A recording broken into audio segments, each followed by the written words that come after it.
Art is important to me because it took me from the person that I didn't want to be to the person that I did.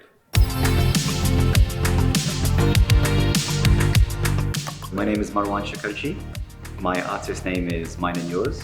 I am let's call it a visual artist, muralist, illustrator, but the whole thing revolves around a very specific identity.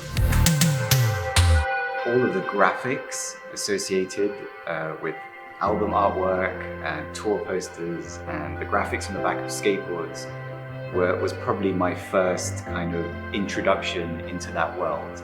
I was paying more attention to the music rather than the graphical elements, but I remember going to shows and being fascinated by the stage props and what the band had behind them. So I think that kind of spurred the movement in my head. And as I went through that process of growing up, I became more in tune with what I was exposed to.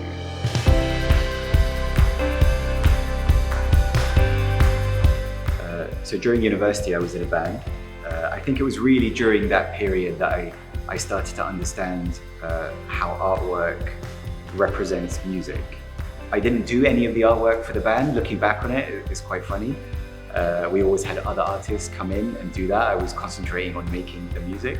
During the days of the band, I used to have a corporate job. And I thought that was what I needed to do, not what I wanted to do. And as I was going through that career, I realized that wasn't for me.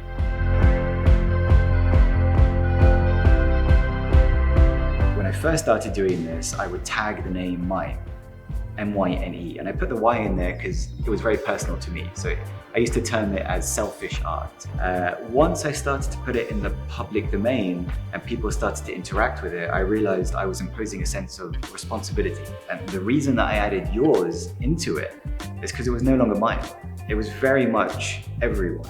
And I think that idea that everything that exists in society is all of ours. A very important element of all of this was the dialogue that was being created with an audience. The punchy graphics that you see on album covers. These things, generally, they're very colorful in their nature, but they're quite dark in the messaging and the undertones that they have. So a lot of my work, I think, reflects that. So if you look at the cloud, it's a cute looking cloud. It's a fluffy looking thing, but it's got X's for eyes.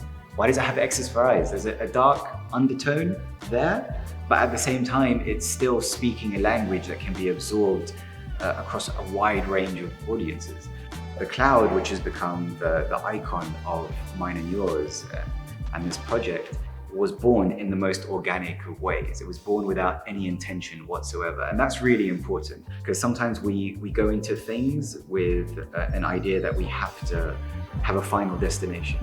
But there wasn't anything with this. This was me putting up stickers for the hell of it. And those stickers became very powerful and potent over time. So I used to put up these stickers on the way to work, and then over time I would get off the train a stop earlier so I could put more stickers, and then it started to translate into I would take my bike and then I would have these rucksack full of stickers and I'd be going all over London with them. And there wasn't any reason behind me doing it. I just felt like there was something alive inside of me and it pushed me to do that.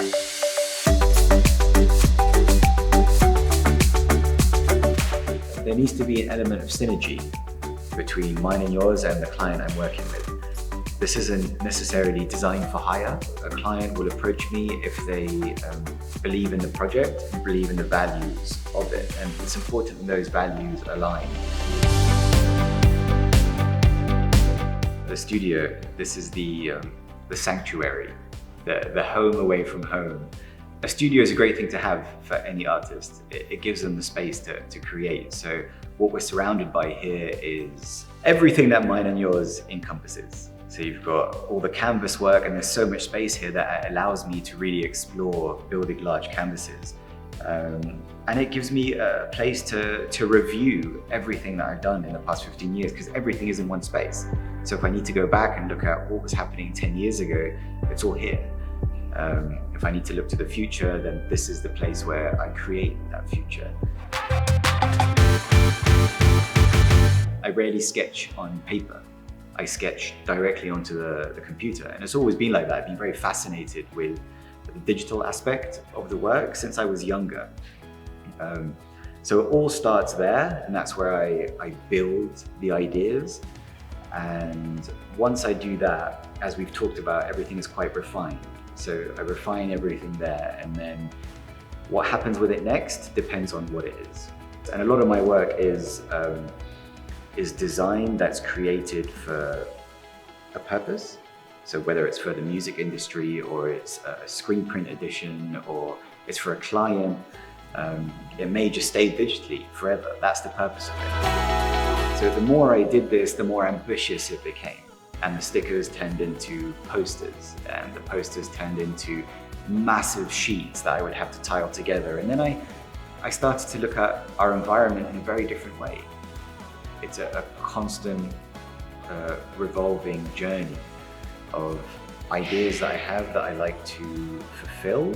And if I can, fantastic. And if I can't, okay, we keep on.